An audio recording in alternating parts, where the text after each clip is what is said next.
En el capítulo 20 del Evangelio según San Mateo nos encontramos con una parábola que es propia de Mateo.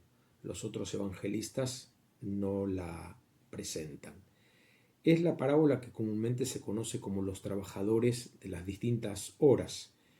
El propietario de una viña sale de mañana temprano a buscar obreros, jornaleros, para trabajar ese día y arregla con ellos en un denario. Después vuelve a salir a media mañana y busca a otros y los invita también a ir a trabajar a su viña, prometiéndoles que le pagará lo que es justo. Y así vuelve a salir a mediodía, a las 3 de la tarde, y a eso de las 5 hace su última visita a la plaza y todavía se encuentra a algunos que están ahí parados. Y les dice: ¿qué hacen aquí parados? Es que nadie nos ha contratado. Vengan también ustedes a mi viña. Al caer la tarde, es decir, a eso de las 6 de la tarde, llama al mayordomo y le dice: págales a todos un denario, es decir, lo correspondiente a una jornada de trabajo, comenzando por los últimos. Se presentan los últimos que han trabajado apenas una hora y se les da un denario. Entonces los primeros que están esperando piensan: seguramente a nosotros nos dará más. Pero cuando reciben su paga, reciben también un denario. Y se quejan: ¿cómo?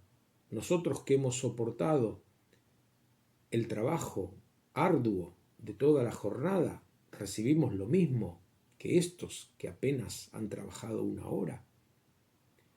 Y entonces el dueño interviene y les dice: ¿no puedo hacer yo lo que quiero con mi dinero?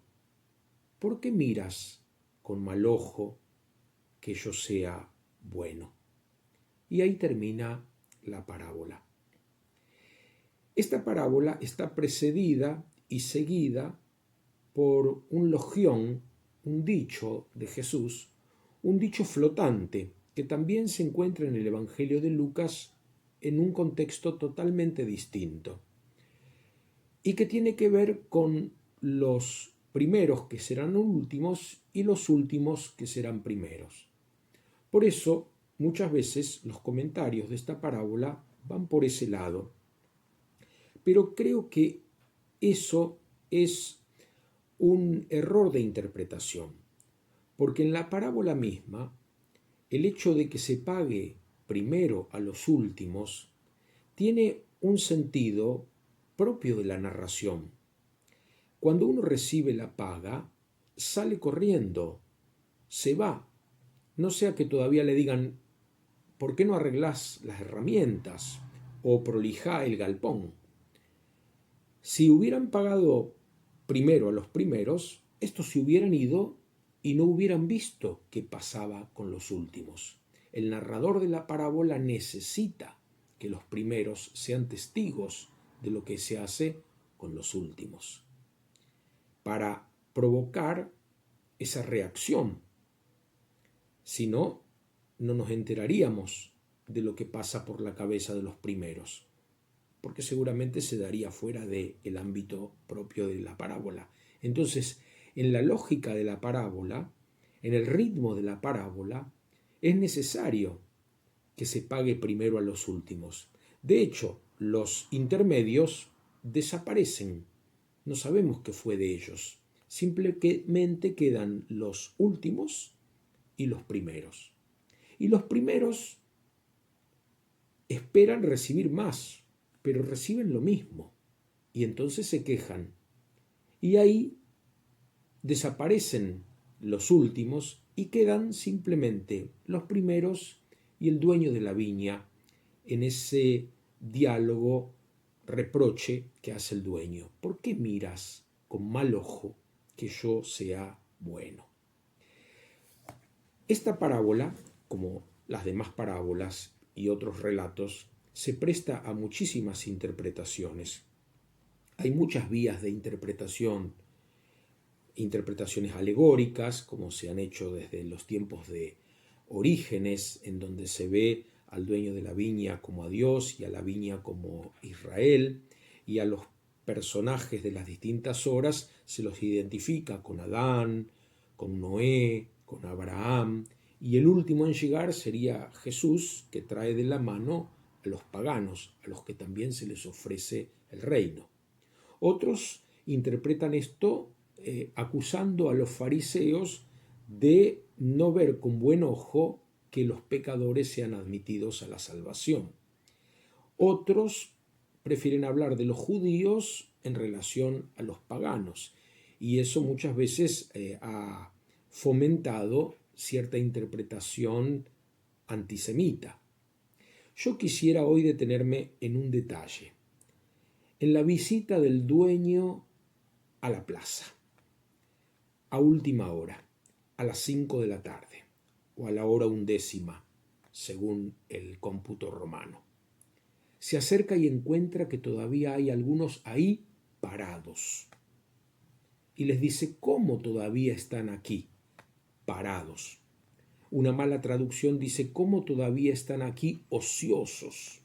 No, no están ociosos, están parados, están esperando que alguien los venga a contratar.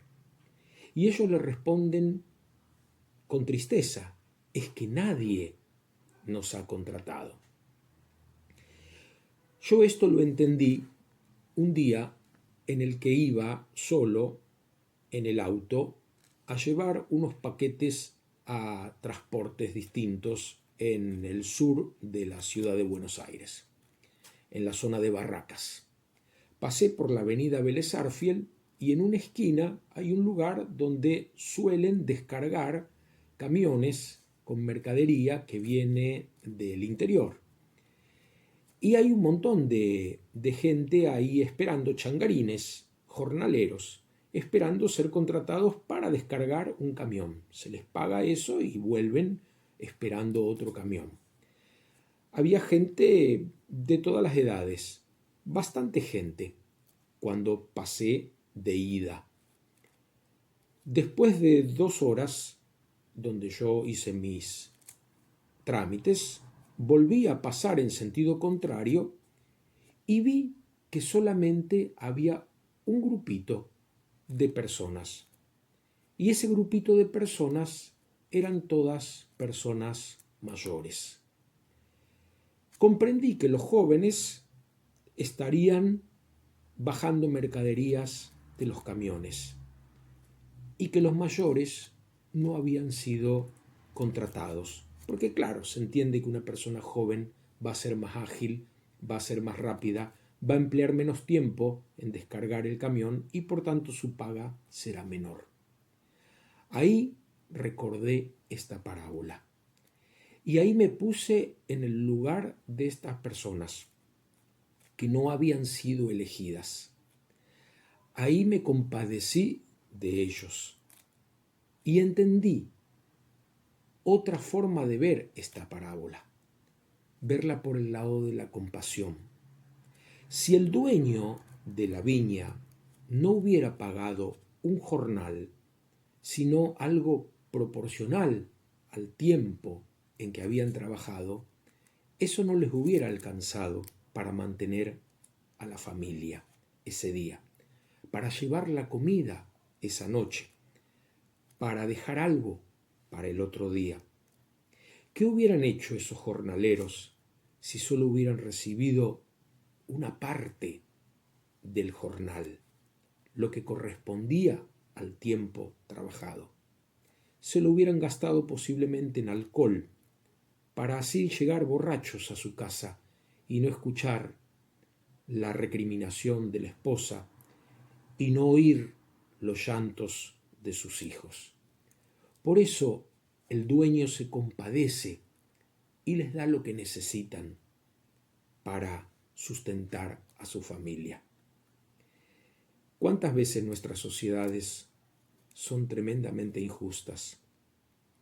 ¿Cuántas veces dejamos a personas que sufran por el paro, por la desocupación, ¿Cuántas personas que han trabajado tantísimos años después reciben una jubilación miserable y necesitan ser socorridos por otros?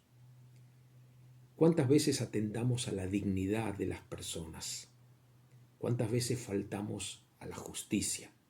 Te pagaré lo que sea justo, había dicho el dueño de la viña con los que vienen en segundo lugar y de ahí en adelante. Te pagaré lo que sea justo. Y lo justo es un reparto más equitativo, en donde nadie quede con necesidad. Algunas personas acumulan tanto que ni ellos, ni sus hijos, ni sus nietos van a lograr gastar. Ya los bisnietos seguramente no encontrarán tanto, porque el derroche es propio de los que reciben algo sin habérselo ganado. Pero qué triste que en nuestras sociedades, que en nuestras culturas haya tanta gente que quede desclasada. Qué pena que en un mundo que hasta hace poco se consideraba mayormente cristiano, no hayamos sido capaces de tener la compasión de este dueño de la viña. Qué lindo sería que pudiéramos tener un ojo bueno y no un ojo malo. ¿Por qué miras con mal ojo que yo sea bueno? Qué lindo sería que tuviéramos los ojos de Dios y fuéramos capaces de descubrir tantas situaciones de emergencia, de marginación, de vulnerabilidad, en los otros y en nosotros mismos, porque tal vez hay una parte nuestra que todavía está en la plaza, esperando ser aceptada, esperando ser incorporada al banquete de la salvación. Les decía yo que este dicho de Jesús, los primeros serán últimos y los últimos primeros, en Lucas está en otro contexto. Viene inmediatamente después de que Lucas anuncia que a la mesa de Abraham, de Isaac, de Jacob, de los patriarcas, serán sentados muchos que vendrán de oriente y de occidente, de todas partes, de los 4 puntos cardinales. Serán sentados, está en voz pasiva. Dejemos que se sienten, hagamos sentar, sentemos a la mesa a los que están parados en la plaza, a los de afuera y a las partes de nuestra propia existencia que todavía siguen esperando una caricia compasiva.